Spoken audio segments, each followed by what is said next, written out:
Hey guys, and welcome back to another Warframe video where today I want to talk about the multitude of weapons that you can use to hunt Eidolons with. I get asked a lot in the comments and in game whether certain weapons are going to work against Eidolons, and my general response is just go ahead and try it. If it works, and at the end of the day, if you're comfortable using it, then what's the problem?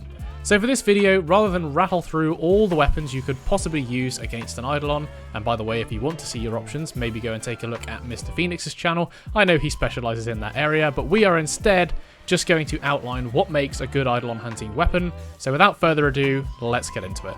So first of all, let's get some caveats out of the way. The damage you deal against an Eidolon is not solely dependent on your weapon. Your Warframe is also going to play a major part in stacking damage onto your weapon, and whilst achieving a build like mine can take a while, you should consider spending more time on your Warframe build than your chosen weapon build, in my opinion. A good weapon platform frame is the best place to start, hence the majority of Eidolon hunters use Volt, as for stacking damage into a single shot, he generally tops the lot. Volt can also enhance your operator's amp shots, which helps with taking down the Eidolon's shields. The second thing I want to get out of the way before we go any further is effective health points, or EHP. One of the things that has come up a lot during my time on YouTube is my use of the Vastalok to strip armor. Stripping armor is also going to increase your damage against an Eidolon, as it reduces the overall EHP of the Eidolon, meaning its total health, when we take into account its HP and damage reduction from armor combined, will go down, and so less damage output from your weapon will be required. So now with that out of the way, let's take a look at the stats of our Eidolon. As you can see, I'm not much of a scanner in Warframe, as whilst I've captured thousands of Terrorists, Gantalists and Hydralists, I have only ever scanned one. But fortunately, we can just look at the Warframe wiki to understand a bit more about our enemy thanks to players who do like to scan things. What we're looking at here are the stats for an Eidolon Hydralist. If you can capture a Hydralist, the two Eidolons that come before shouldn't pose too much of a threat. As can be seen by these statistics, our Eidolon friend here is classified as robotic and comes with alloy armor. The shield stats here are negligible, as there is no shield on the Eidolon except the one that requires void damage to remove. So we are simply going to focus on the damage that's best against robotic and alloy armor. Each plus here represents 25% damage. So as you can see, against alloy armor, radiation deals an additional 75% damage. If we remove the armor completely and began dealing damage to robotic, radiation still does additional damage, but only 25%, with electric surpassing it at 50%. Now this is a question I get asked a lot, so I'll answer it here.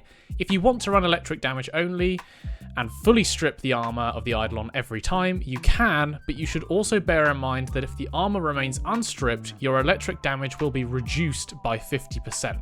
It's also worth noting that Eidolon lures carry the same armor, and so carry the same electric damage reduction. So make sure you are still able to one-shot the lures with your weapon if you plan on running just electricity. My general advice is to just run radiation damage no matter what, as you'll still be dealing plenty of damage and there's no chance for things to go south. So now that we know the damage type we're aiming for, let's talk guns. When we're looking at stats for our Eidolon hunting weapons, we preferably want guns with a high base damage for us to build our radiation damage off of, but we are also going to be preferring crit-based weapons to status-based weapons. Status chance is going to be absolutely useless for us here, as we just want to be one-shotting everything, and the benefits that certain status effects apply, such as bleed, are simply not going to apply to this fight. Now immediately you might be thinking, well, shotguns then. Shotguns have very high base damage, and you'd be right, they do.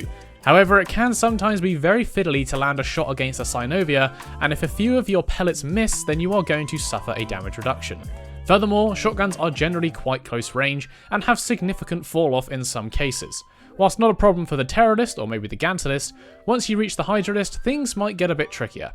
What's more is that most shotguns are not hit scan weapons, meaning when I pull the trigger, the game won't instantly register a hit on the target.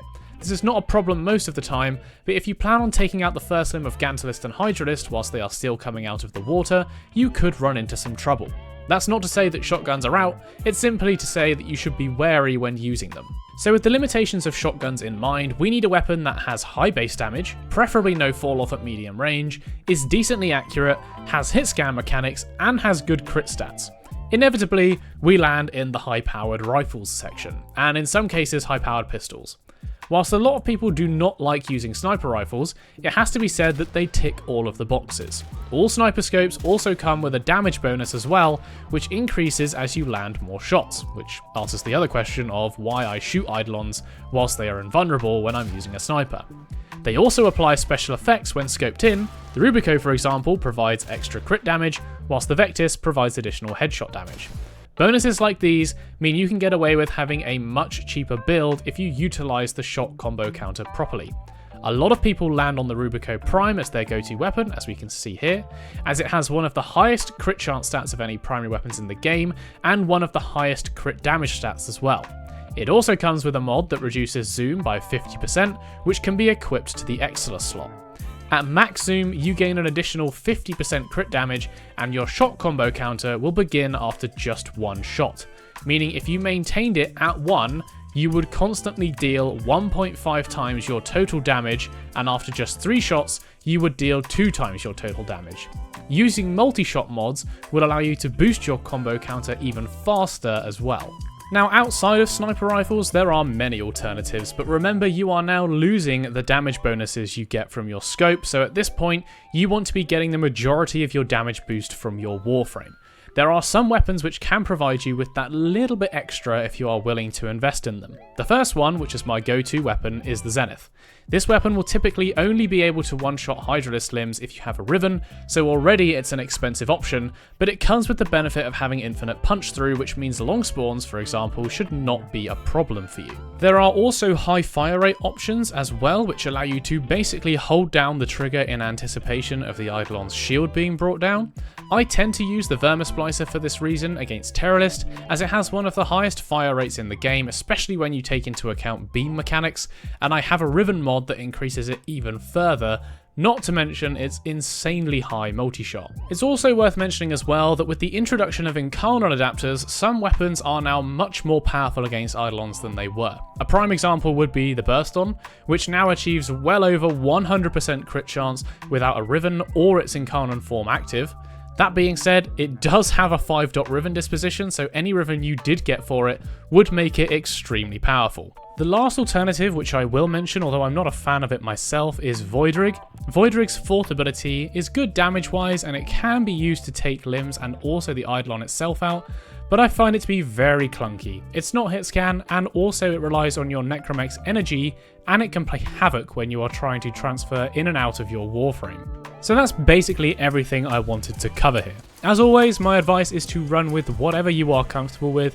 If you are looking for the fastest times, then the Zenith will get you those few extra seconds, but it's certainly not necessary to get 6 Hydralisk captures in a night. And once again, if you do want to see some examples of other weapons actually being used in Eidolon hunts, then go and look at Mr. Phoenix's channel. He's got a load of examples at this point, and I'm sure you guys can draw some inspiration from them.